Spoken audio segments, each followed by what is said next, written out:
அன்பு நண்பர்களுக்கு வணக்கம். சிறுபஞ்சம் மூலம் பாடல் 47. நீண்ட நீர் காடு களர் நிவந்து விண்தோயும் மாண்ட மலை மக்கள் உள்ளிட்டு மாண்டவர் ஆய்ந்தன ஐந்தும் அரணா உடையானே வேந்தனா நாட்ட.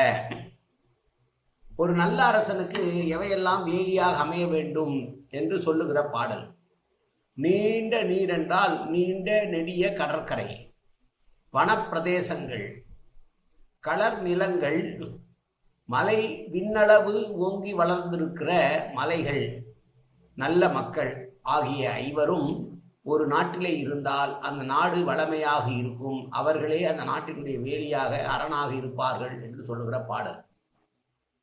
கடல் ஒரு பக்கம் பாதுகாப்பானதாக, மலை ஒரு பக்கம் பாதுகாப்பானதாக, காடு ஒரு பக்கம் பாதுகாப்பானதாக, வளநிலங்கள் நல்ல விளைநிலங்கள் உள்ளவையாக, நல்ல மக்கள் உள்ளவைகளாக ஒரு நாடு அமைந்து விட்டால் அந்த ஐந்துமே அந்த நாட்டுக்கு மிகப்பெரிய அரணாக இருந்து காத்து நிற்கும் என்று சொன்ன பாடல் இந்த பாடல். மீண்டும் பாடலை பார்ப்போம்.